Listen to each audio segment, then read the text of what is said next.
going on, ladies and gentlemen? Welcome back to yet again another episode of the AFC podcast. I got a very special guest joining us here today. His name is Pat Mitchell, born in the Bronx. He and I met during the Triborough Film Festival with his Astor Award-winning feature film / short film. We can't decide because it's right on the minute. So Right. please welcome Pat Mitchell. What's going on, man? Hey, how you doing, man? What's going on? Apples, oranges, lemons, and limes. I can't believe it, man. Yeah. That debate, if it's a feature or a short, is still ongoing. I've won awards for both categories, which is insane. I don't know how many actually accomplished that before. I have no idea. If there's any stats, I have to look it up. I don't think that, honestly, I don't think there's anything you could have done differently with this film where it's just like 40 minutes and it's like 41 kind of, and then it's like I don't think there's anything you could add or take away from the film that would make it Yeah, greater or less than, it's just I think I think know. it's And perfect where it is. it's frustrating how many people are like, can you add something else or can you take away? And I was like, well, if you enjoyed it that much, I could ruin it by putting in more or less. Like, I'm not going to do it to you. So, It doesn't identify. It's a fluid film. It doesn't identify right, right, in a certain category. right. Another thing where it's just like I gotta say, dude, it was it was one of the most impressive films that I've seen in a very long time because for me, my biggest takeaway is that it didn't cover just like I thought it was a very original story. Um in a sense where it's not something I've seen before, and the way it's actually been executed, I saw several different genres all in one, just from a filmmaker's perspective. And I was asked on a podcast previous to this, like, when was the last time a film has blown me away? I told the story about how I saw Hook for the first time when I was 4 or 5 years old with my dad in theaters, where I was just blown away. Right. But how I've been jaded in a sense once I became an actor and a filmmaker in a sense, because I can't just sit down and just enjoy a movie anymore. I'm always nitpicking at Right. details. So your movie came to mind because it was the first time in a long time where I actually could just sit down and enjoy a movie. Because if you want, please talk about it, because I definitely love talking about it. I got to know, like, why'd you make the movie? What was the big idea behind it? Oh, cool. Yeah. So when I made the movie, I had this constant like image in my head of drunk people walking down the street. And like it's very relatable to people when you go to cities and you see that or any type of small town or anything. And I had this ongoing question, where are they coming and where they're going? Like what was the night that preceded this and where are they heading to? And so I just thought, let me make a hypothetical kind of thing around that. And I actually created a story around it. And I remember when I was in my 20s, early 20s, I used to drink a lot. I used to do a lot of parties and stuff. We used to throw them actually. Yeah. And, we always had these parties and we never like, there's a whole stigmatism behind young people drinking where it feels like, they're either irresponsible or they don't have a future or they're just kind of idiots. And I wanted to take away all that sort of cliche sort of idea of a college party and instill something new to it. And so I did this one, and it's really cool when you watch it because all of them have like responsibilities and futures, and they are very persistent, and they all have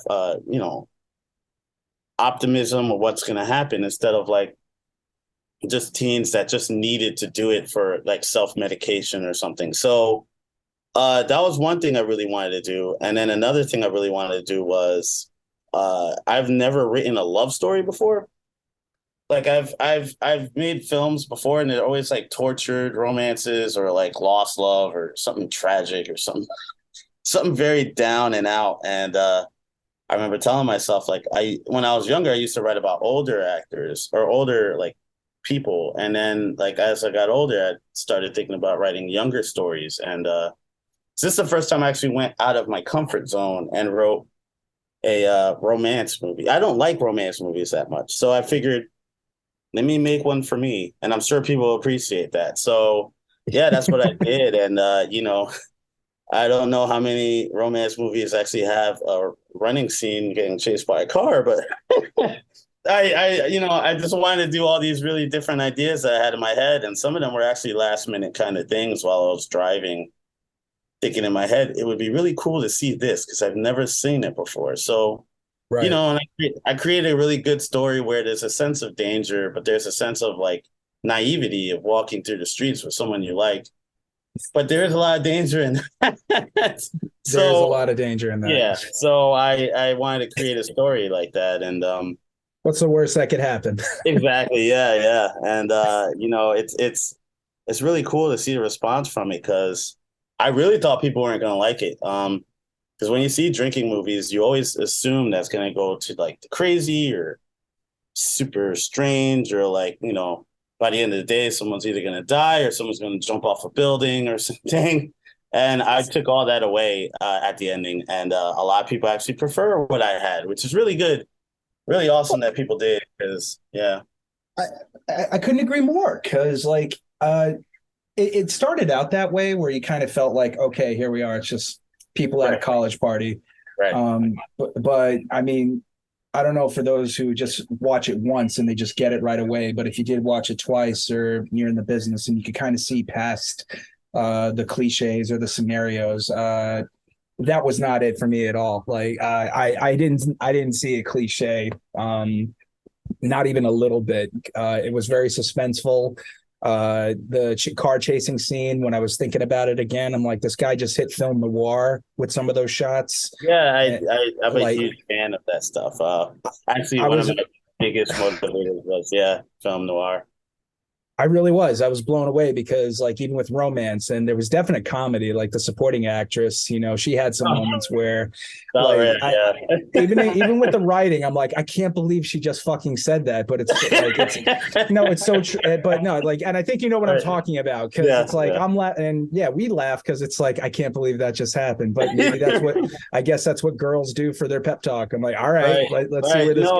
A part of me wanted to write against cliches, and like I was like, a girl would say that. Like, if you ever see a group of girls by themselves, it's the most inappropriate conversation ever. So I was like, you know what? Let me add that in there, and I'm sure women would appreciate it just as much as we do. That was Uh, funny. I yeah, mean, but it was honestly, it was very well timed.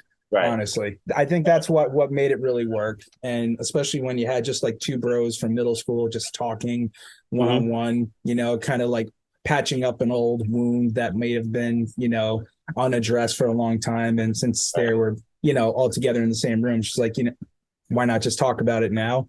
It right. didn't escalate, it was real. I think it was authentic. And I think that's what I really liked about each one of how the execution of all the lines from the actors, they really solidified the relationships of all these guys where there was a legit backstory with everything, Oh yeah, yeah.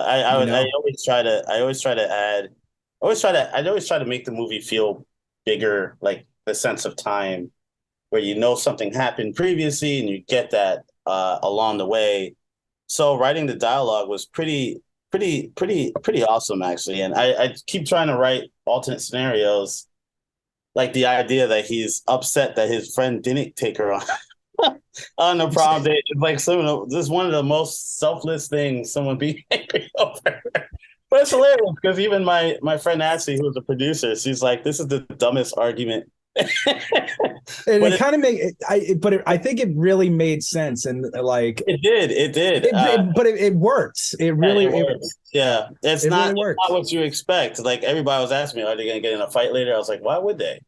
And I guess people expect Yeah. that stuff. And I was like, no, I'm not. No, like this is beyond that. And They're so I not tried even that to drunk avoid and that quickly. they're not even Yeah, mad, yeah, yeah. They're not They're even not drunk mad. and they're not mad. Yeah. They're just like disappointed in a way. Give me 1 second. I just gotta. Oh, Official pause. the hotel housekeeper knocking. So yeah. Oh, are you on tour right now? No, no, I'm not. I'm actually just hanging out here. Well, we actually been through Hurricane Ian, which actually damaged a lot of our places over here. So I'm at a hotel right now while rebuilding stuff, and it's been kind of a pain, but that's what it is for now. But yeah, no, like, yeah, no, and it's funny because I watch the movie constantly because it puts me in a better mindset as we are going through all this Hurricane Ian stuff. We're still trying to get our normal lives back. But if it wasn't for the awards and everything, I'd probably be a lot sadder than I am now. So it was well timed. It was Oh, well. come on, don't say that. Oh, I mean, it's just there's a lot of people hurting right now, and you kind of see it, and it's every day. Like here in Florida right now after the hurricane. So, but like it happens after every hurricane, and watching the film and seeing the awards, I think it actually made everybody that I know a little bit happier going through all this, which is great. It's a bigger story than I thought it would be. So, but yeah, It is. It's a very nice. It's a nice story, honestly. yeah, It's the first time I've seen like a nice story that covered so many different points in just a very short feature time. thank you. Yeah, no, and I think one of the bigger kind of prizes that I put in that film, because everybody expects like films to be centered around high school, and I told myself, let me avoid high school altogether. So it's middle Yeah, school. no, but It's talking about middle everybody has a years. high school Yeah, story. yeah. So, but yeah, man, I'm so glad you guys liked it that much. Like it's funny because I was watching your speech you're talking about after presenting the award, and I really feel bad I wasn't there. But you mentioned how when you had the thing, you accidentally put it on free for me, and I actually, yeah, My and bad. no, no, I didn't tell you this, but I actually really wanted to submit to your festival, and at the time, I was kind of like low on funds, so I was like, oh, I'm gonna put this on a wait, and I'm gonna see if they ever put a waiver out there, like a discount or something. Then one day I logged in and you put it for free, and I was like, "Oh, nice! I grabbed that." Merry So Christmas, yeah, everybody. thank you. I appreciate that, man. But I Oh really yeah, did. just for Yeah. you, the guy I never met. Uh, Yeah, I'm so glad that it was a film that was worthy of that to you guys. And I mean, like you were born in the Bronx, you get a shot, yeah, and not for nothing, like shout out to the Bronx. oh yeah, Like you got so far technically Battle of the Boroughs. Like I don't know how we're gonna actually score how many awards get like each borough gets awarded, but the right, Astor Award, that's the number one award. And so yeah. far, Bronx they won it first, so you guys get braggers rights at least for 23. See what Right, happens right, in right. 2024. Yeah, yeah, yeah. No, it's I actually really enjoyed the festival. I wish I was there. I wanted to be there, and I had other obligations, and I was trying to figure out how to get there, and I couldn't make it work. I actually asked my uncle to be there, and he got stuck in traffic. So I was like, okay, well, Oh, yeah, yeah, yeah. But yeah, he told me about it because he went to another event and he was trying to get over there. And it's okay. But I'm sorry I wasn't there or somebody wasn't there present. hopefully next year we can match, do the exact same thing. Yeah, We'll have everything planned out so much farther in advance. yeah. But believe me when I say this, dude, we need a sponsor this time. Like that was exhausting, and Let me like ask you it's something. What was your what was that part of the film where like really hit you that you were watching something different? Like, oh, your movie. yeah, yeah, my movie. Um, I don't think it could have had a better ending. Right, Honestly, it was such it was a sweetheart moment, where you kind of knew like as a filmmaker, if I was like the guy in the director's chair or the writer, how like I caught myself like seeing things going ways that I would prefer them to see, which a lot right, of them happen. And of course, the suspense part didn't right, see like a lot of those things coming. So right, I was really impressed uh that it was just a 3 mile walk that had right, right, right. that literally had it didn't because it like you could have did a movie in an hour where it's like it takes about 3 mile an hour to cover 3 miles if you just walk. Right, You did it at such a good tempo where there was nothing lagging or dropping. right, right, right. Your acting was spot on. I think the makeup and the backstory where you just allowed the dialogue and the actors to tell the story instead of uh cutting right to the action of those Right, right, stories right, and just allowing the actors to tell the story. right. Because like it almost put me in their shoes for a change where I didn't actually have to see something to believe something, you know. Right, right, right. I was really impressed with all of that, and not being overfed of we got to show the audience this so they can understand. No, I get it, and the actors did a phenomenal job just telling the story. Sometimes you just got to get out of our way and just let the actor tell the story. Right. And actually, can you touching on that, one thing I've been trying to do is try to spread more praise to the actors. So I feel like everybody asks me so many things, but never like compliments them and what they did in the film. So if you have any time, just with each actor that you're impressed with, just tell me what you're impressed by so I could show them this. Because I really do feel like it's warranted that they do hear it, but a lot of people just talk about me, and I get frustrated with that sometimes. I mean, did you write the movie?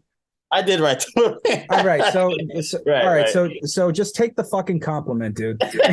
No, I got it, I got it. But no, it's just one of those things where, because I talk to my actors all the time, and sometimes I wish they could hear these things, but they don't tend to be able to go to the festivals or be in the places. So, but no, if you just have any words for them, it's well received. Like I just really want them to understand how much people love them in the film.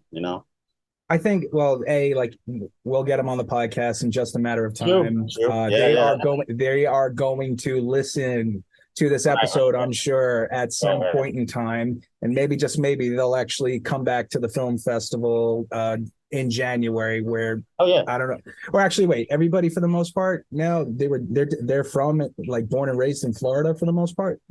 For them, well, I'm not even sure but they're all pretty much local. I know Matt is in um Chicago. Uh, Matt's the Oh, guy. the supporting Yeah, actor guy. he plays the date. Yeah, yeah, yeah. The guy who got nominated. Yeah. But yeah, no, but yeah, no. It's just one of those things where I just try to give as much praise to them as well. Like I wrote the script, and I'm so glad they were able to play it exactly how I imagined. And like, it was so good. And Cal, the lead, was great, and Sky was amazing, and Guan Was was you from great. Brooklyn? Yes, Sky's from Brooklyn, yes. Gotcha. So what Yeah. was it like casting these guys? Take me through the process. What'd you do? Sure, yeah. So, I wrote the script out, and I was always trying to find like actors that you don't normally see around. I actually first place I went to was backstage.com, and I started putting an ad out, and I got some responses. But it's funny because there was a lot of people I noticed who wasn't responding to it. So I went to distance and started inviting people to my ad. And Cal was one of them. Sky was someone who sent me something. Val was someone I invited. And then Guan actually sent me a separate email when I put like an advertisement on Facebook. And who else? Think Valeria, she was from that. And then there was Jim, who plays Mason. He's actually a friend of mine. The thing is, I actually casted someone else to play the role, and they kind of went MIA for a while. It was an actor that I trust and friends with and really close to, but I don't know if he was having some problems or something. So I just, I told him, I said, I'm sorry, but I have to move on with another actor. Um, you know, Uh, uh, don't, no hard feelings. I want to work with you again in the future. And so I was looking for an actor to replace him. Like it was like days down the line after not hearing from him. And one of my friends, Jim, on my Facebook, I remember a comment that he wrote when I did post the original casting call. He said, "If you need an old guy, you know who to call." so so I went straight to him, and I felt really bad if I tried to recast and look for somebody else. And so I casted him, and he's actually a comedian. And I was like, okay, he'll be good for the role. And is that the so guy drinking the wine? yes, yeah, All right. and Yeah, yeah, yeah. yeah. And that whole role, that whole scene is supposed to be a visual interpretation of social anxiety. So like it's supposed to make him nervous in that room, and it's like the only thing that's making him nervous is the fact that this guy's talking. Well, I thought the lights and the lighting was just like Yeah, the lighting was great. Yeah, the lighting like was lit to it be that way. Yeah, there's a lot of things in play, but the it's only funny. it just needed a disco ball, and it's just like, oh yeah, we need to get the fuck out of here, bro. And no, he played the part really well. And Andrew Scott Fauci did the music. He actually redid the music for that scene. Not a couple times. He did it once, and then there was one part I didn't like. Then he took that part out, put another part in, and then it was amazing. Oh, And so he was trying to match the visualization of what yeah, was going on. yeah, because I told him, I was like, this is the directorial cue I told him for the music. I was like, this guy's kind of a mafioso sort of character. So like he's sizing him up a little bit, just talking, and he's reacting to that. And so he did a score that was really, really good, but there was one part, like one element of it that sounded like sort of like a little bit too like, in the nut house sort of thing. And I was like, let's not go that far. So, he did this little like it begins with like, it almost sounds like the little like note from the Dark Knight. It's just and then it just builds on, and he added that, and it was perfect. And I didn't yeah, even notice that, you didn't notice it? Yeah. I mean, I can't remember. That's probably Right, my right. fault at the moment, Oh but no, I mean, I just don't remember that. I remember the Dark Knight one. Yeah, that was right. that's like stuck, that's Right, stuck right, in my right, right. memory for life. It's a little less violent, but it's just there, and it was really good, and I loved it, and like he made such great pieces for that, and Andrew Scott Faust is amazing. I worked with him for more than one film, like I think 3 or 4. I know him I for was a very looking long. at I'm looking at your IMDb, and I'm seeing like you got 2 dozen credits like on like up and going. So it's like Mhm. have you written and have you directed everything you've written or kind of passed it on? Well, pretty much. Yeah, I mean, some of those are producer credits for other films, but the films that I've always directed on, I wrote him, and I don't know, I never really went and seeked out films scripts per se. Like I always, if I want to write something, I'm always inspired by my own writing, which I think is really good. The last thing I want is to be like less focused on someone else's writing and not be incredibly amazed by my own. And I know that sounds a bit cocky, but no, it's just one of those things where it's like if I'm inspired to direct something, usually it's something that comes from my head and I get a visual and stuff. I have sat down and written like read scripts that actually it was after this movie another producer sent me a script to write or to read, and I might rewrite it and direct it. We'll see how it works, but and that script was really, really good. I can't really talk about it too much, but one day I'll be able to. But yeah, Check no, in with us next year. yeah, check in. And yeah, no, it's yeah, most of those scripts are scripts that I wrote, and I'm actually looking to make a feature film on another script that I wrote too, which is actually a psychological thriller, kind of darker story. But yeah, no, it was the first time I wrote sort of like a thriller drama, psychological drama, even psychological thriller. It's a guy who has anxiety, and anxiety is like, yeah, and a lot of people always ask me. I mean, the one question I always get is about the um the title of the movie, Apples, Oranges, Lemons, and Limes, because a lot of people just like, what is that supposed to mean? And it's hard for You me got not well, to if you watch the watch movie, the you're movie. going Yeah. to like you're gonna get it. And I keep telling him, I was like, it's a character thing. Just watch the movie, like, and you'll see. But yeah, It was very unique because I yeah. saw like this was I think maybe one of the longest titles in the film festival, and it definitely caught my attention, and it was definitely the third or fourth one about that had fruit included somehow in the festival. Right. So that was something I kind of like took with a grain of salt, but of course when you watch it, it's very unique. It's its own thing. Right. Yeah. So, is there any questions you have for me, like production wise or script Well, wise? why don't you like? How long ago did you write the movie? Like, when did it Okay. start for you?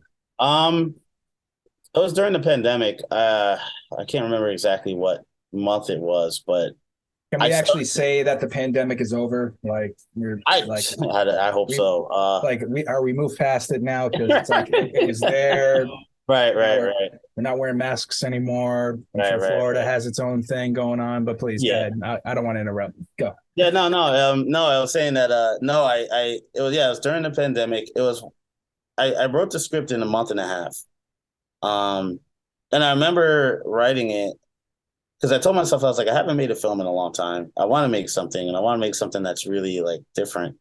And but my last film before that was like a kind of like a sci-fi, like sci-fi drama, like a realistic sci-fi sort of drama thing. And I remember writing it, people really got not confused, but I remember I went pretty complex on that one.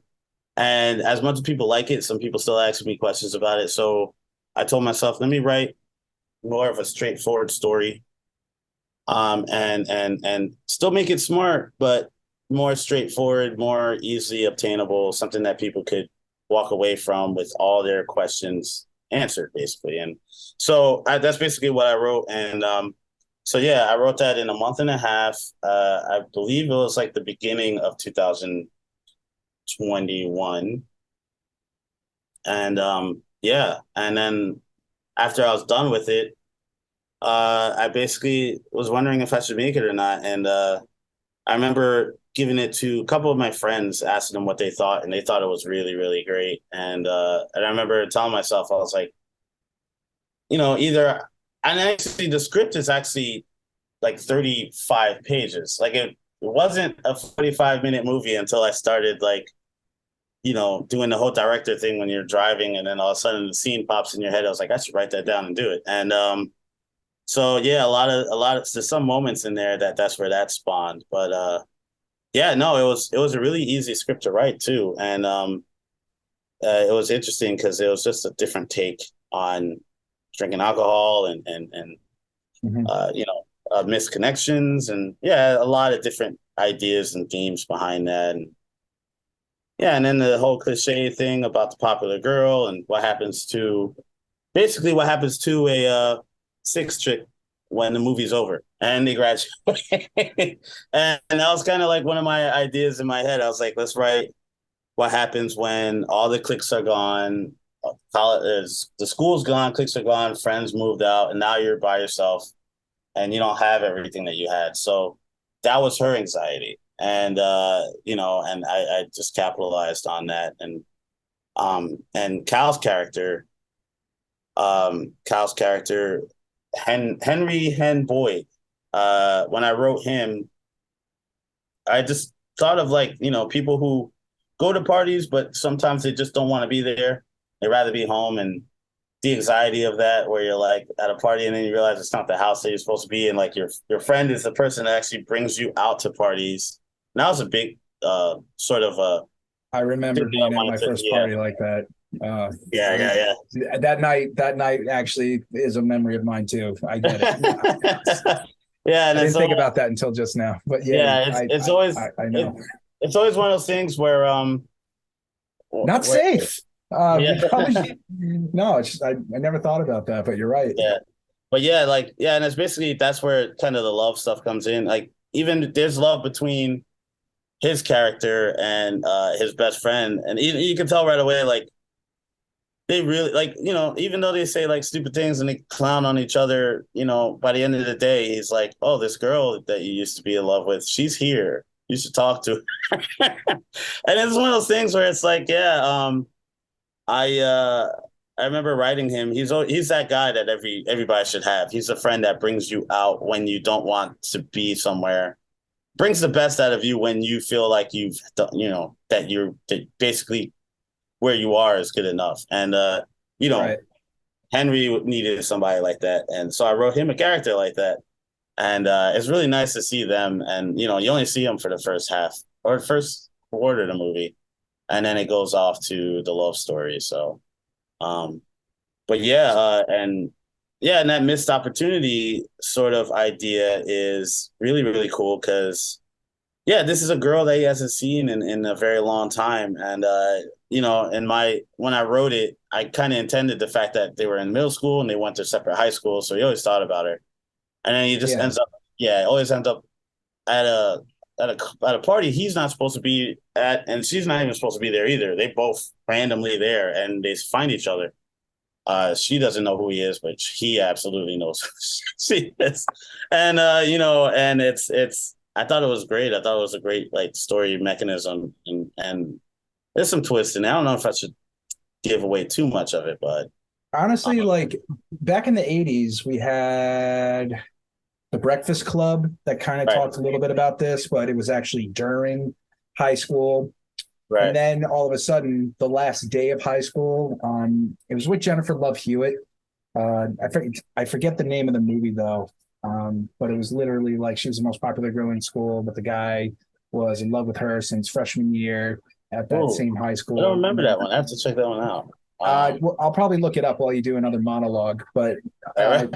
I was no, I was gonna say like honestly, like this movie, I hope it gets like some serious credit because like those two movies in particular were just very well known nationwide that really spoke about like this time frame Right. because your movie really does kind of like, especially for now, the first thing we've seen in like maybe 20 years that actually could kind of speak about modern day high school while actually piggybacking off of like that trend of what Right, right, right, happens next. right. So did this night of the party, this is did high school end and now it's between high school and summer or high school and college?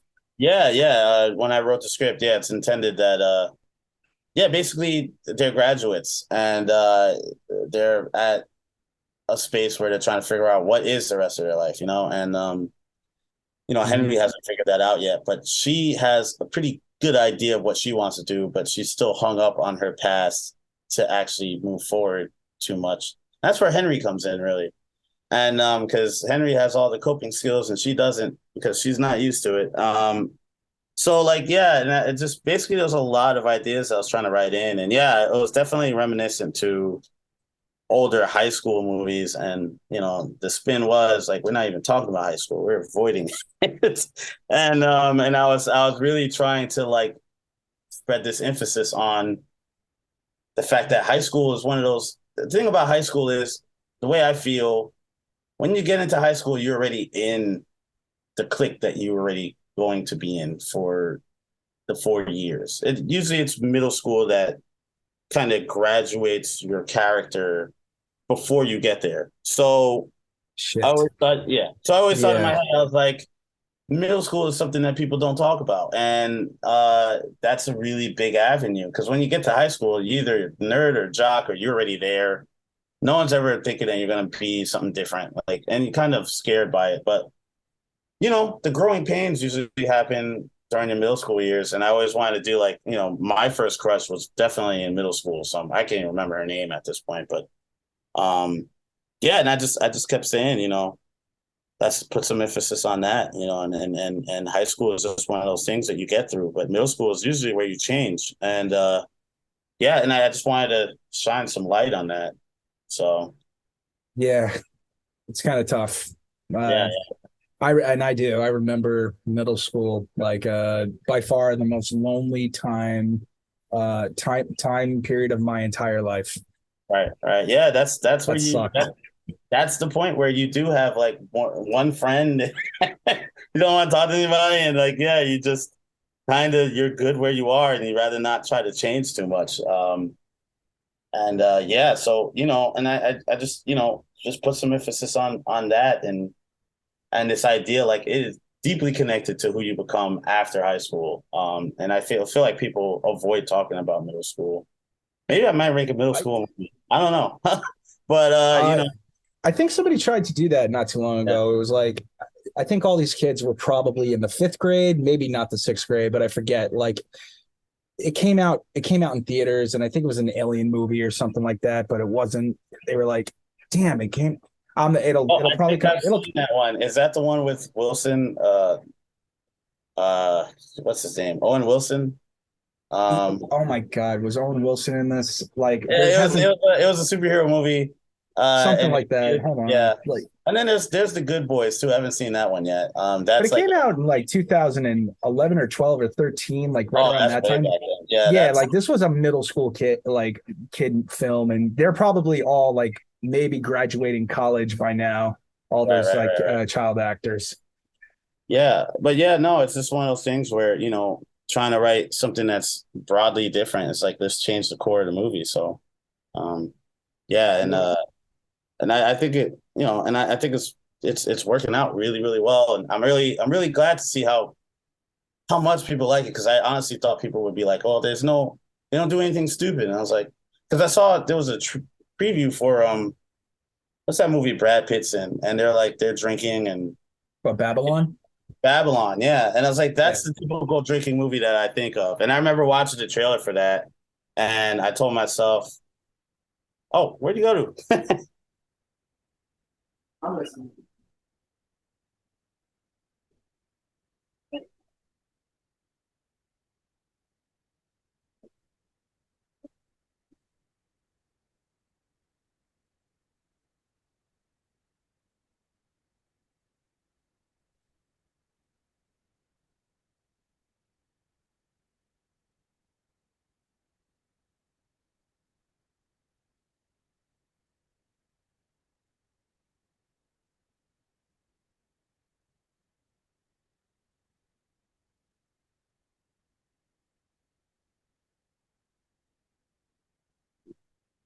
Did I get disconnected?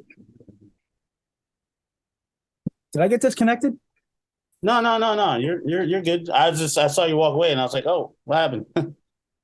My dog. Oh, And I was like literally right here, and I was talking, and I missed it. Sorry about that. yeah, that's all right. All right. No, but I was saying that yeah, no, I forgot where I was. Babylon drinking Babylon. Yeah, typical. no, I remember seeing the trailer for Babylon, and I thought to myself, like, I'm so glad I made my movie because it kind of seemed kind of overdone and tedious. Like I don't want to see another one. But no, That was a beautiful, sad story. Like Babylon, have you seen it? I haven't seen it yet. But Yeah, I did. I watched it. yeah. Is it more than just the drinking? Because when you watch it, it just seems like they're doing silly stuff on alcohol.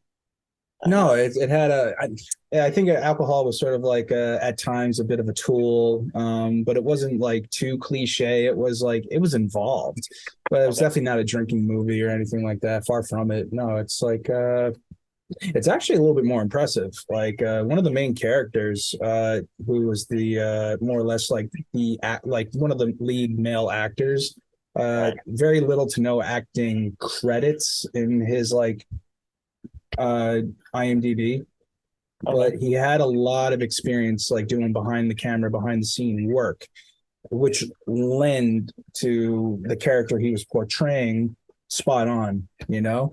And it like the movie was very well done in a way where it really showed the dynamic between the reality world and the fantasy world and just the joy you could find by actually being an audience member to actually appreciate a movie. right, In his case, this is a guy who really understood how to create like that type of magic and like even the acting he did do and the directing he was given, right, it was quite beautiful, and it was sad at some points because they're like Hollywood is very mysterious, I suppose, but almost going on a century of history right, of this phenomenon we called filmmaking, right, and being around it, like you could kind of relate. Just in this case, like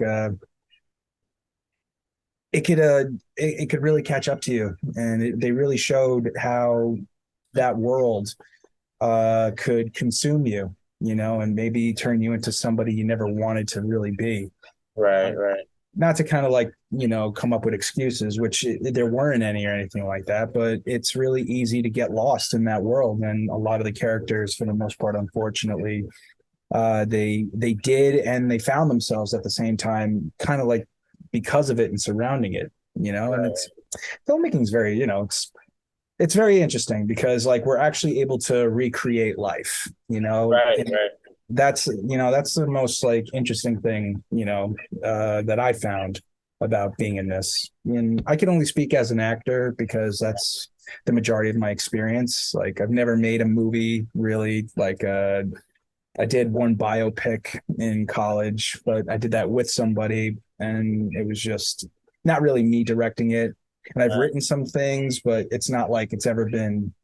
I don't think I've ever written anything that's actually been shown or filmed yet. Okay. Yeah, or at least There's until time. until this summer, like until Right, right. now.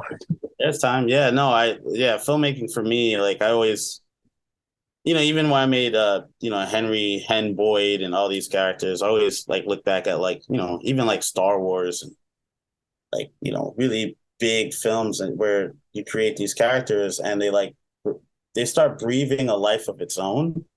Like Mhm. Yoda, no one's gonna deny Yoda isn't real because you know exactly what he looks like, you know exactly how he talks, his mannerisms, everything.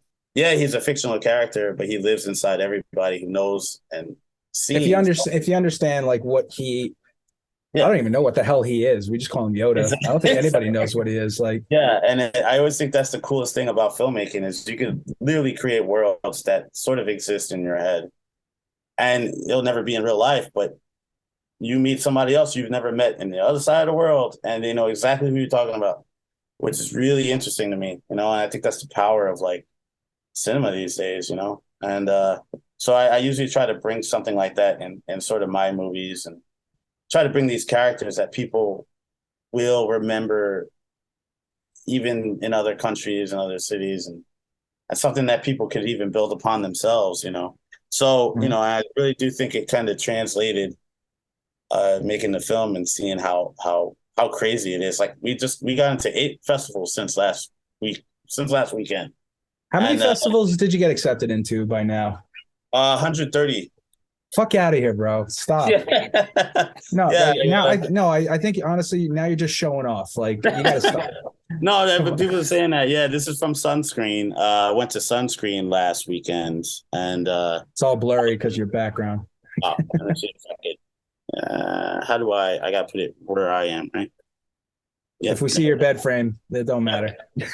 And yeah, so yeah, no, and a part of me, yeah, some people tell me, yeah, stop submitting it, but you know, If you're on fire, and like I think a lot of yeah, people are gonna.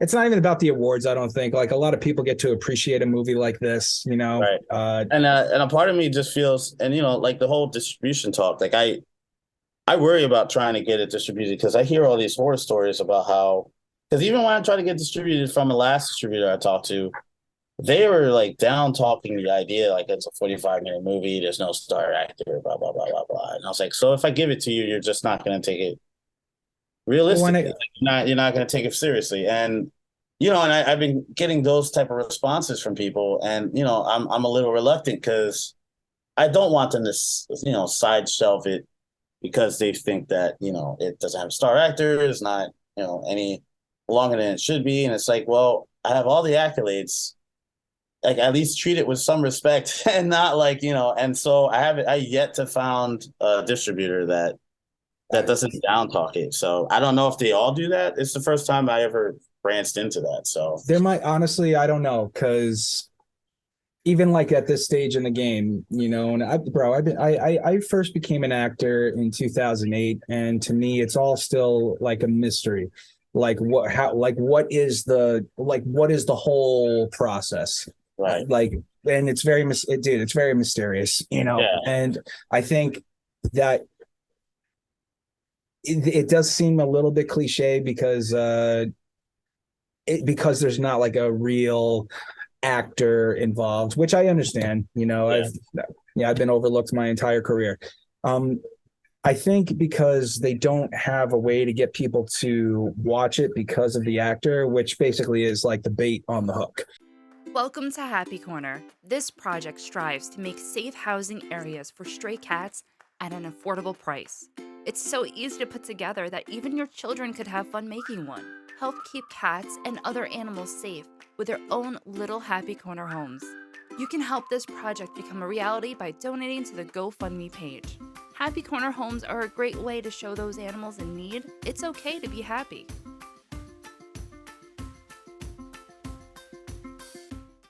Right, it is. I'm not denying that It's either. I think only because like it just tells them they don't know how to sell it because they don't know how to sell it, and that's pretty much it. And that right there is where, like, you got to just say no thank you. Then it's Yeah, not like, if it's not about that, then I wouldn't personally make it about that.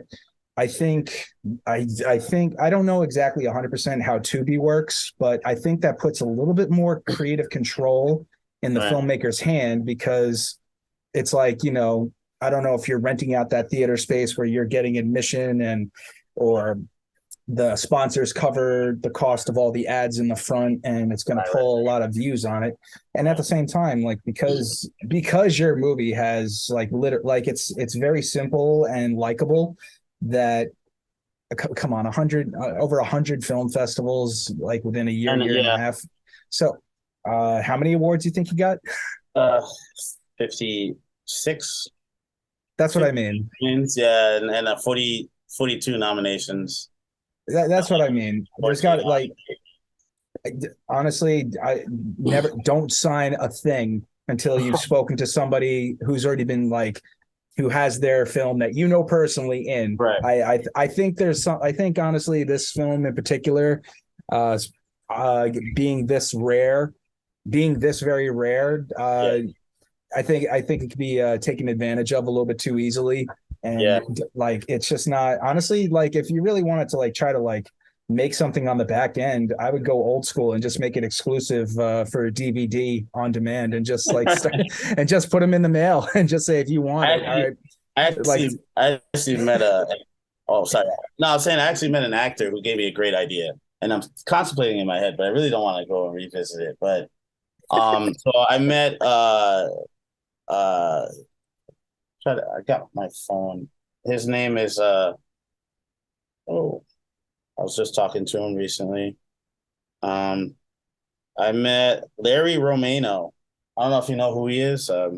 He actually was one of the he was one of the people. He was one of the regulars that come on King of Queens, the TV show. So yeah, I talked to him and I told him about my film, and we were talking, like, I ran into him a bunch of times at the last festival I was at. He gave me this idea that I should probably try to make a part two. That's 45 minutes. We would equal the runtime to 90 minutes, and I could sell it as a feature with two parts to it. But I pretty genius to think about. If I make a part two of Apples, Oranges, and Limes, I thought about it, but I don't know, and I'm debating it because it's very easily, I could very easily do it. I just don't know if I want to revisit it and ask all the actors to come back, and then it gets to a kind of a painful place to do all that because everybody's so spread out now. But I don't know. I'm considering it, but it's just one of those things. It is a rare film, and the 45-minute length is probably the biggest problematic thing. But the movie is so good at that length. For me to try to cut or add, I feel like a it might disservice. not it might not actually happen until these characters, like, maybe finish college now. Yeah, that's true. No, I mean, because, like, what I was talking about earlier, when you had the Breakfast Club, fast forward all the way to your movie, the Jennifer Love Hewitt movie was called Can't Hardly Wait. Yeah. And that was literally, I think, the day everybody graduated high school. Then they go to the party later on, where it's like not another teen movie type of cliche type of movie, and Right. kids going abroad and things like that. But it had its moments. Shout out Jennifer Love Hewitt. I'm still in love with you since 1993. No, Yeah, like, she blew me a kiss in the ending credits of Sister Act Part 2, and I was in, like, I was 6 or 7 years old, and I'm like, okay, that's oh yeah. right. So Yeah, I've been in love with Jennifer Love Hewitt ever since I was 7 years old. yeah. But yeah, my film, like, yeah, it's just it is rare. Like, film noir was a big inspirer for that, or neo noir, and just trying to make a dramatic sort of thing with funny, like, stuff happening, a bunch of different ties, different genres involved. I try to make it like an epic sort of. It's a very new Yeah, genre, isn't it? It is, and it's You hard know, for me to even talk about because people ask me, it's like, what is it exactly? I was like, oh, just watch it. You tell me what you get out of it. it is 'Cause very unique because yeah, I pulled it a lot. doesn't quite. It's almost, it's almost interesting where the movie kind of meshes with the personality of like some of the characters because uh they're not. It's like the clicks are gone, and it's Right. almost like the movie is not really. It's actually kind of interesting if we actually debate a little bit about sort of like how the fuck did you manage to do that, where it was almost like an accident because uh there's such a difference between apples, oranges, lemons, and limes, but at the Right. same time, they're all fruit, you know. True, true. So Yeah, even little things like that where we could do a little bit of deep dive into into the psychology of Pat Mitchell, where he had no idea of his own genius until he yeah. I discovered didn't it. know that. You just put that in my head. I never thought of that. I think I don't know That's about pretty me, cool. but I pick up No, on thank things you. on a totally different level where it's like, wait, there's more here than meets the eye, and I think Yeah, that's right there where things get very special about movies because a lot of ideas don't necessarily come from us, but they definitely, without question, happen through us. right, So right, wherever we're kind of tapping into that like level of energy that we see in movies on how we're all connected, right, it's not limited by our own imagination, our own minds. We're actually tapping into this higher realm where that all comes from, and right, we're right, somehow all connected in that right. little realm. And Oh, that's now just how I think weird sometimes. I'll also give you an Easter egg because a lot of people haven't seen it yet. So in the scene where they're sitting on the couch, there's a bowl of fruit in front of them. In I that saw bowl, that. okay, you saw it. Yeah, Yeah, I some saw it. people didn't notice that, and it's funny because my friend Guan, who played Ryan in that movie, he was looking at the bowl. And he's like, "Oh, thank God this is a prop." He's like, "No, I was exact." He's like, "Who would eat a lemon just lying on a table somewhere?" I was like, "Dude, it's for the movie. Like, this is not how I live." So that was cool. But yeah, no, thank you for that. I actually have to, yeah, I actually yeah, I have to mention that more, and I'm gonna mention that you told me about it because I didn't think about that at all. It was sometimes you just stumble upon a thing where you just kind of don't know what you did until it's just like you got to talk about it a little bit more. Like it's not just one thing. I don't, it's not. Your film hits so many different checkpoints where to make a part two, I think it would. I mean, you don't have to make lemonade out of something like this. You know, you could kind of like you gave us lemons, and I think that was enough.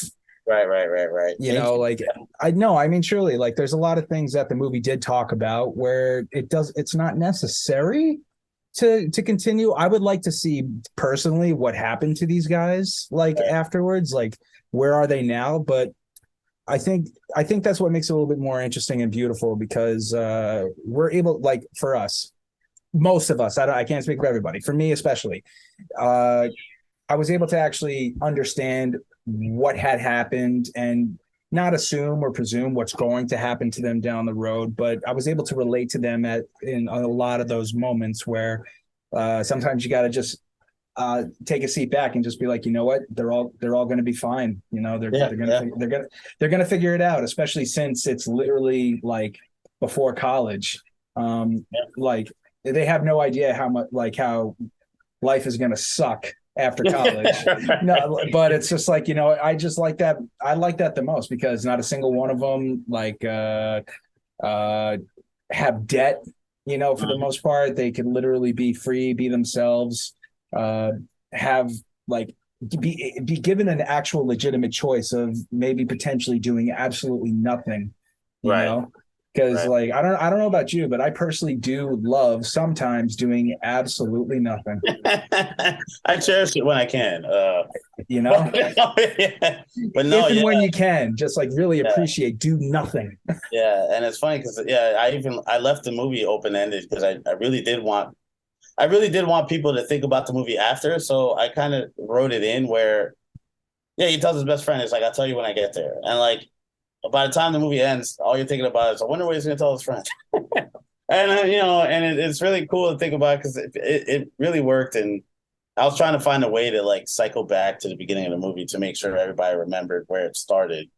I was It like, started yeah, at the party, right? Like we yeah, didn't yeah, see him like say bye, mom, nothing like yeah, that. yeah, Like yeah. no, it all started right then and there. That moment where he had to go like be by himself and just catch his breath. Yeah, yeah, yeah. He was in the bathroom trying to breathe a little bit, and yeah, and I just wanted to try to make sure. Yeah, and his friend calling him like while he was walking. That was a way to get people to understand, like we started from that far ago, because it does seem like a long time. It's funny. A lot of people say the movie passes by.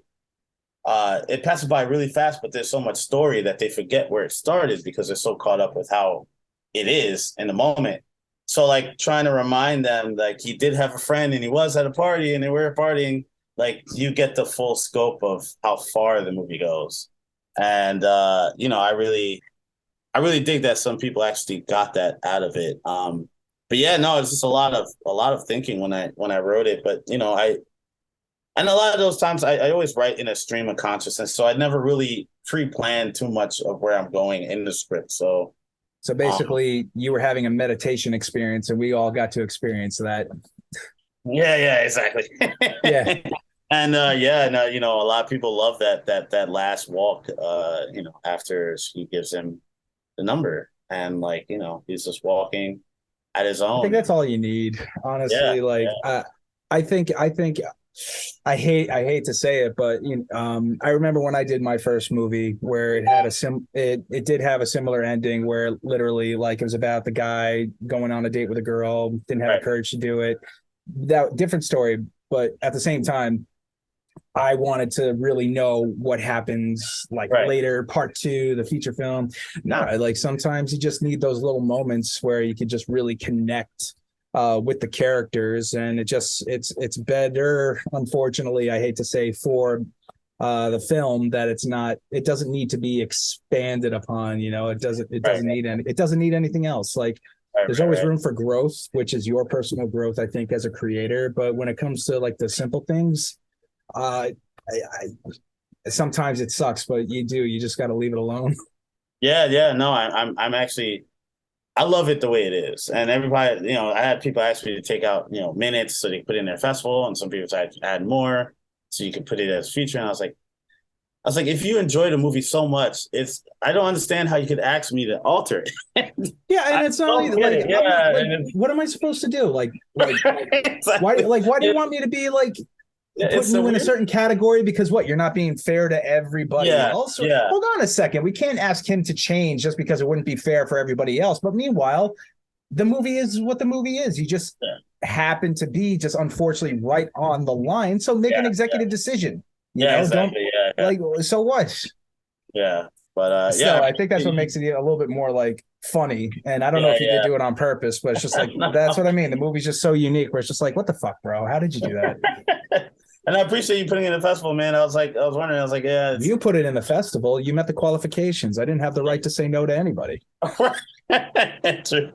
And Like, what am I yeah, supposed like? No, I put on a film festival and say, sorry, you're not getting in. but No, I've, what am I've I? I've had like some festivals, they would send me a like a love note rejection letter, and I just feel like I hate when that happens because they would say this whole thing. It's like, it's too long to be a short, but it's too short to be a feature, even though we love the movie, and it doesn't get in, and I'm just like, how can you give me this whole thing about how much you love it, but you don't want to put it in the festival? And I get it. Some festivals, they like to put three films within the 45-minute range, or, Turn screen that times. I don't know, but turn that into dating where it's just like you're the perfect guy. But see, here's the thing. You're just not what I'm looking for. Like, it's like, what? Do you enjoy what do you mean yourself? I'm not what you're looking Yeah, for? yeah, yeah. It's people getting their own way, man. Yeah, but for the most part, man, I shouldn't complain. So many festivals we've had it. I mean, come on. Like this is getting like did you spend more money on festival submissions than you did I actually did. on the I movie? did. I did. And a lot of it wasn't Oh because it my wasn't for me. It was just all the actors involved. They're all first time actors. And even I, Cal, he's been in films, but he was like the background, and like it was Sky's first movie. and she's a theater actress on stage, and Guan is an actor. He just wanted to be an actor, and I put him in, and everybody did so great. And it's like I want them to feel so much reverence with the film. So like it wasn't enough just to put it in. It's like, let me just go the whole distance. I see how far it goes. And they'll remember that forever in their acting careers, and Well, nobody forgets their first one. Yeah.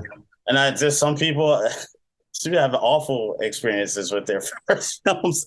And it's great to not give somebody that and like I said, it was for them really, them and everybody who knows me just being excited for me about something. So I would have stopped a while ago, but even I got hooked a little bit. I was like, I'm winning another award.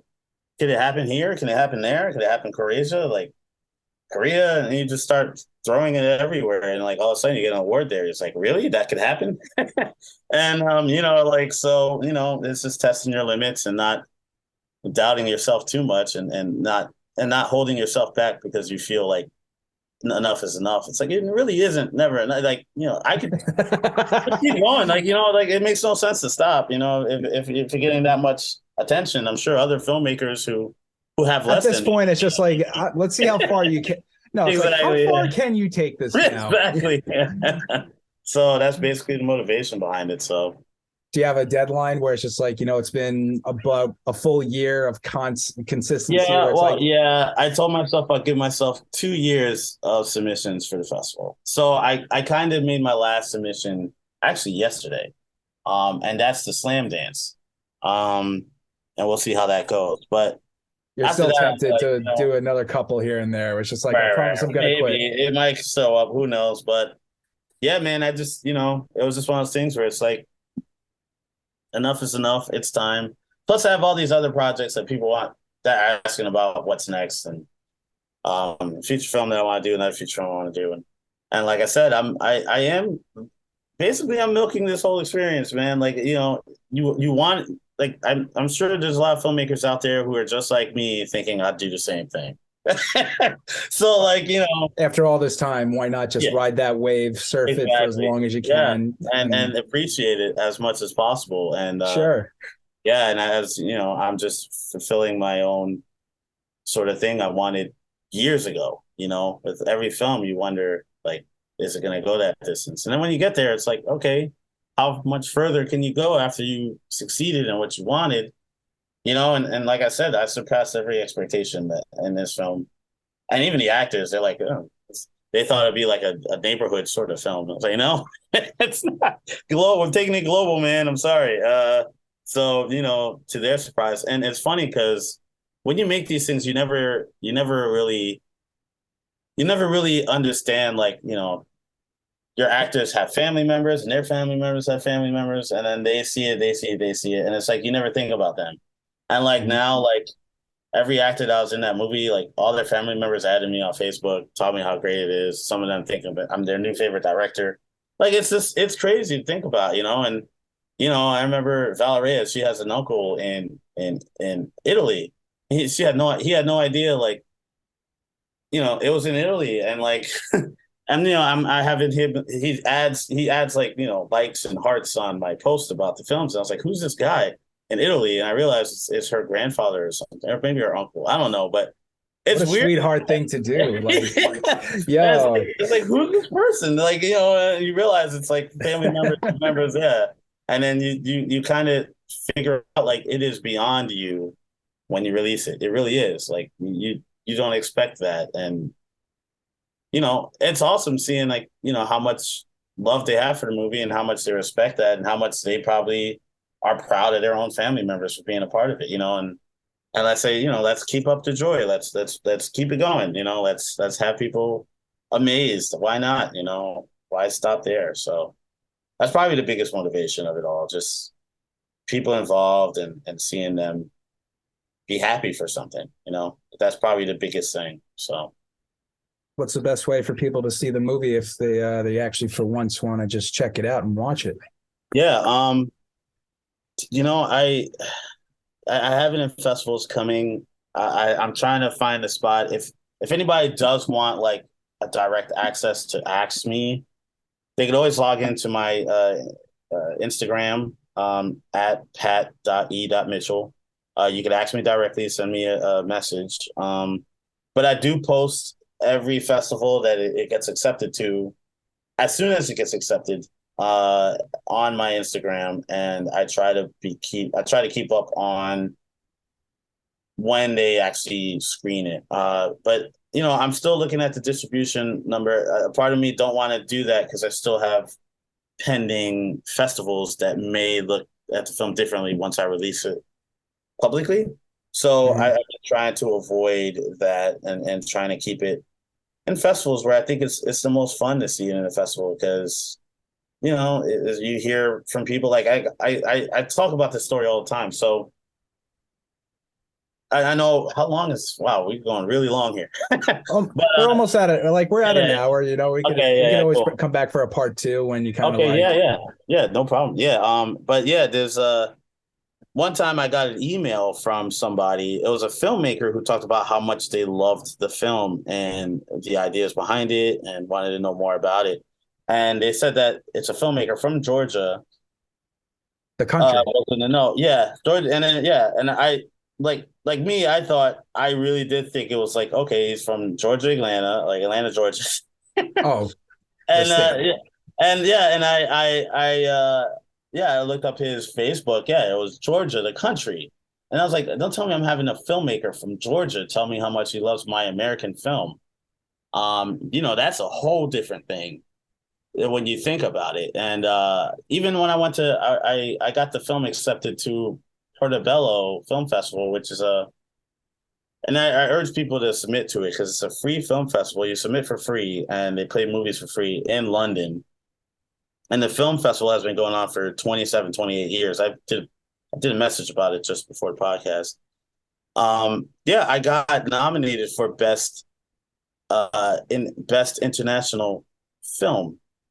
And that blew my mind because when I think of best international films, there's a lot of people in my mind that like, It's you the know, planet. You know. yeah, it is Yeah. crazy to think about. And I didn't win it, but I got nominated though. Still, so what?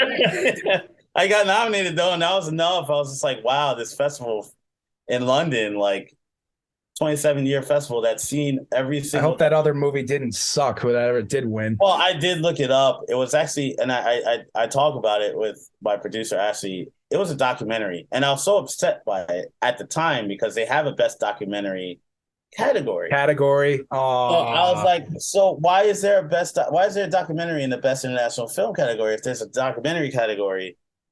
And then there was that whole thing, and I was like and plus the documentary was made by the New Yorker, like the New Yorker magazine, and I was like, okay, well, obviously, New Yorker documentary, like who would say no to that? But it was whatever. I'm still happy about it. I'm still over the moon about it. Like shout out to the New Yorker. Like, we got to talk. Just so you know, it's just like, yo, big dog.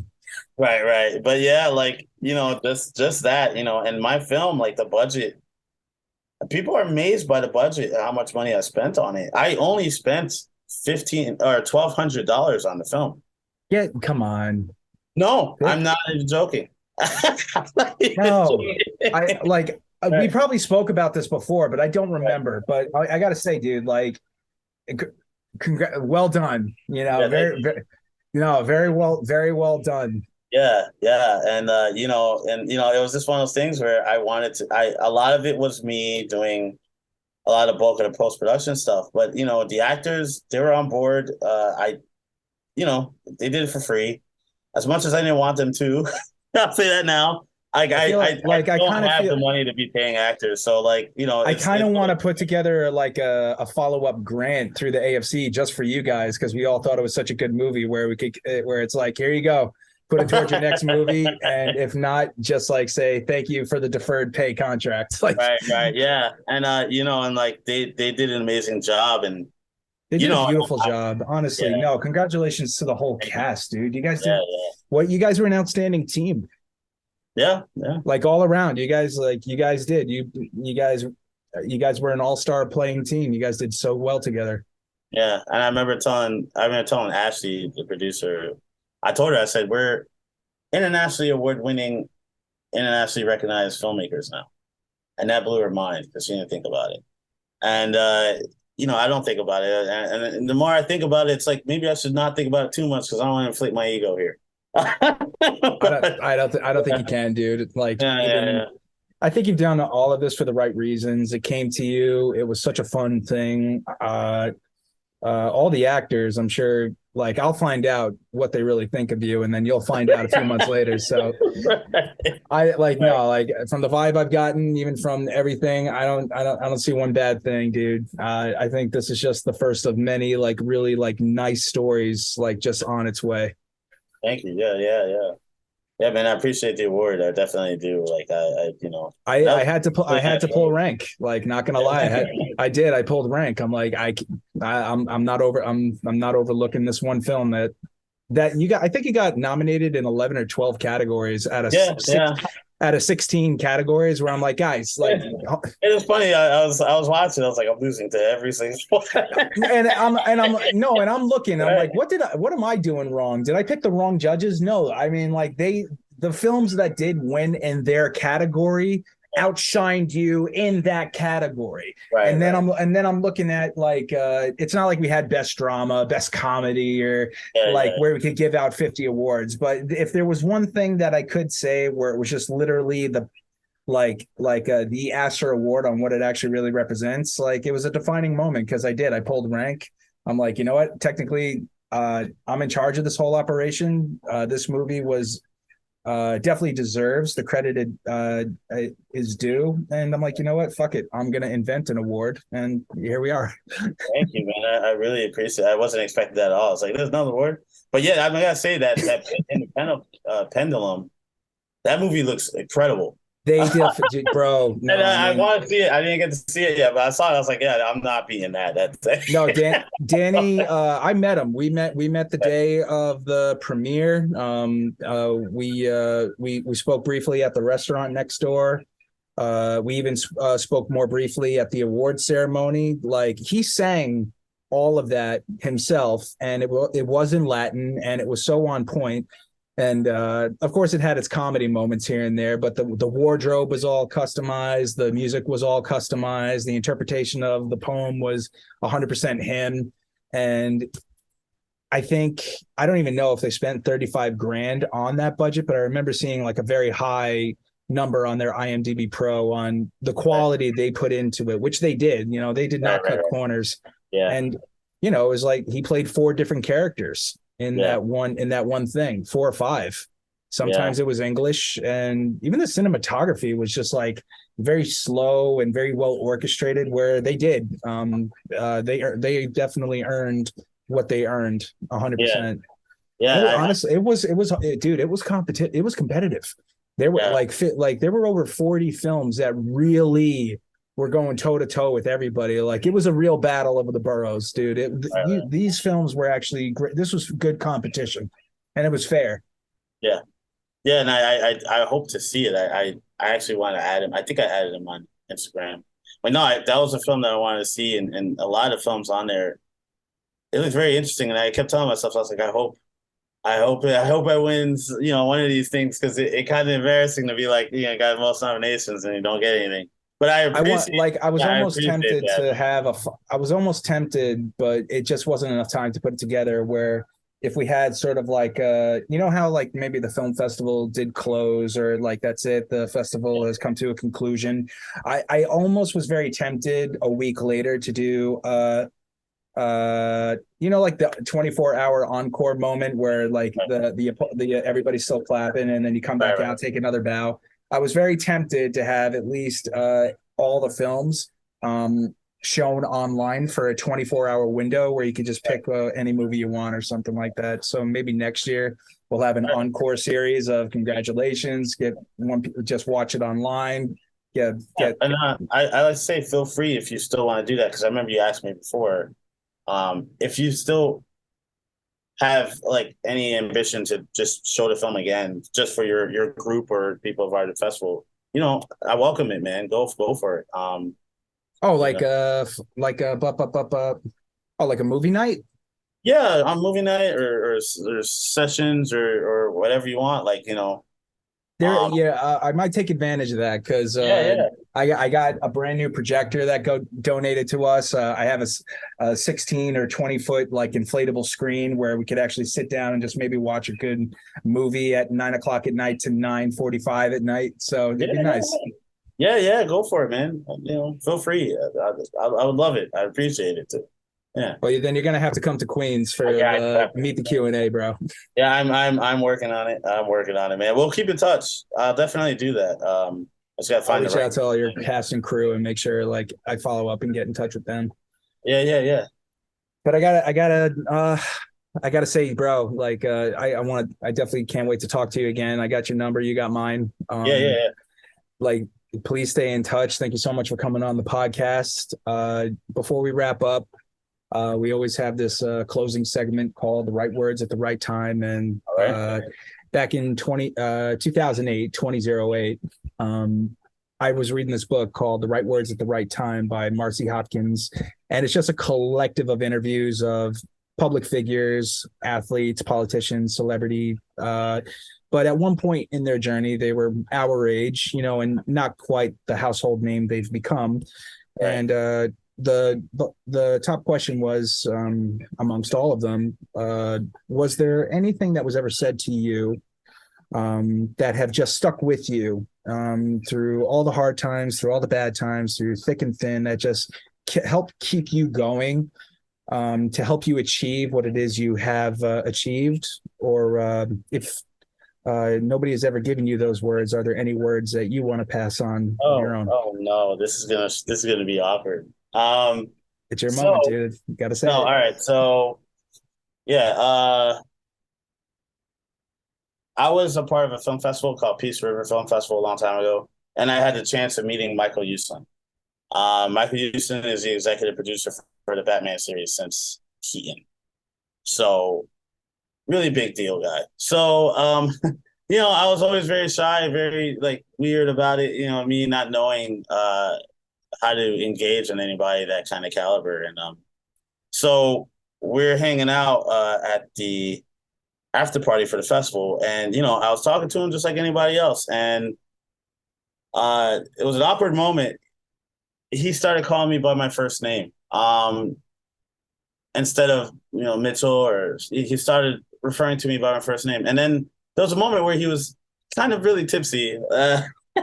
And then he meets my mom at the festival, and he's like, Pat, I just met your mom. Uh, as weird as that sounds, man, it was humbling because it kind of told me like even this guy who's executive producer for the Batman series still is.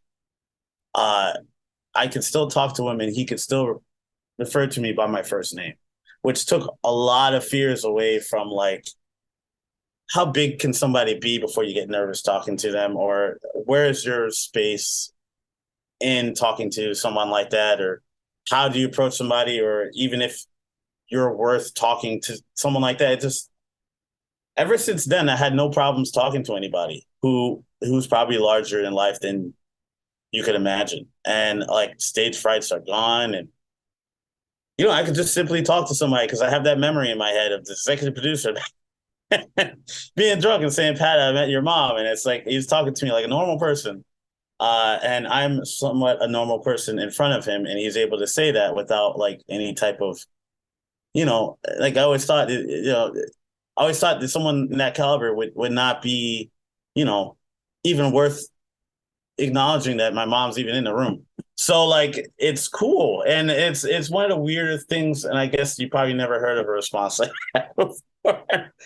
But yeah, it was those words, man, and it plays back in my head over and over. That kind of takes a lot of fear away from talking to anybody who's larger than life personas, and it made me think, I can make films that are just as big and still have as big of a notoriety, even if we have these small budgets. And a lot of things just open up where you're not afraid of, taking chances and trying to be the bigger person with the smaller budget. And a lot of people, they don't want to touch that. And like me, it's like I kind of welcome the challenge ever since then. So, and that was like years ago. That was like 2010. 2002, 2003. I was like young. So yeah, that kind of distilled a lot in me. And I just kept pacing myself, and I compare myself to a lot of Hollywood films. I compare myself to a lot of independent films that are like, bigger than budgets, or even like huge, like, and even with the scorist Andrew, and I feel bad for him because every temp score that I use is always some like Oscar winning score. I was like, dude, I want you to replicate this. And it's just one of those things where it's like the fear factor is gone. It's like, you can do this. As small as a person you are, or as big as a person you are, either way, it's like still things are still obtainable. Like it's not such a big deal. It's not such a big reach. So ever since then, man, I had that mindset, and still writing to excel, and not like consider budgets as I guess, a hindrance, or status as a hindrance, or anything. I just create to create. And if I want to compare myself to the greats, why not? And yeah, and it's just being free to do that. And a lot of people would never dare to do that. And to me, it's just like, it's not a big deal anymore to have your head wrapped around like whether you should or not, or there's no possible way. Yeah, and that's one of the reasons why I keep doing this like international release thing. It's like, the bigger you are, it's like it doesn't scare me. A lot of people would stop because they're afraid that it won't go as far as you want. And I was just like, yeah, let's keep going. Why not? I guess it's just not afraid of taking chances and trying to go bigger than what you are, I guess. Yeah, ever since that moment. So yeah, that's a weird answer, but that's the truth. So yeah. No, I can't wait to meet your mother. Is she in the Bronx right now? No, she's not. She's here. My dad used to live. I used to live in Yonkers. I was born in the Bronx. We lived in Bronx for like, I think 3 years when we were kids. Go there. My dad used to have a dentistry office in the Bronx on Gun Hill Road, actually. Used to get Jamaican beef patties on Gun Hill Road. I wonder if that place is still there, Golden Crust. I don't know if it's still there, but yeah, no, yeah, no, that was my childhood, man, New York. And I didn't move down here until I was like 16, 18. So like, yeah, big memories of New York just always in me. Like even when I make my movies, it seeps in somehow, a lot of memories I have there. So, but yeah, so. Thank you so much for coming on like the Yeah. podcast, man. Like I cannot wait to see what's next. I'm blown away. I'd hate to end the conversation early. It's just like I know like they're like uh I'm so fucking proud of you, dude. Like Thank truly, you. like I truly am. Like I don't even know you, but I really no. I mean, I'm trying. I don't. I No, mean no, that, I get I it, mean that, yeah. dude. I mean that nicely. Like I just can't. I just cannot believe how much courage and the guts you've shown to just like really do this. Because personally, I've probably come up with every excuse in the book why not to do something because it's just like first of all, I definitely don't want people to meet my mother, and B, just to like show something and like say, Phil, you're no good, you shouldn't be doing this. And I just never wanted to ever go through something like that, because then it's just like, oh great, middle school never ended for me. Yeah. But I truly cannot, honestly, I truly cannot wait to see what you do next. And if there's nothing ready to be submitted into the Triborough, please, I'd like you to come back, be a part of it, watch some movies, maybe even present an award. I'd love to shake your hand in person this time. Right. Especially in January when absolutely nothing else is going on. Like it's Right, January. right, It's January. right. There's nothing going on. It's Right. January. But I got thank you so much for coming on the show, man. Like I from the bottom of my heart, I'm so glad that we got to spend this time together. Yeah, man. Yeah, appreciate it. Yeah. Well, I'll keep in contact. I got your number and email and everything, man. Yeah. Thank you for Yeah. having me on. I appreciate that. I hope the actors say good things. I imagine they will, but by the end of the day, you never know. They're gonna get an episode before this even gets released. I know, because believe it or not, we had like 50 people come on this season. So releasing episodes every few days. So it's gonna last the entire summer just to listen on the back end, maybe work with these guys somewhere down the road or see them at the Triborough. You never know. Yeah, definitely. Yeah, man. Appreciate it. Thank you. It's my pleasure. So I guess that's a wrap, huh? Yeah, that's a wrap. All right. So if that's a wrap, then I will leave you with this, as I always do. Pat, always remember to never forget community, creativity, and joy. Mm-hmm. Yeah, man. Definitely. That's what it's about. Yeah. All right, man. Enjoy your afternoon. You too, man. Thank you. Ciao for now.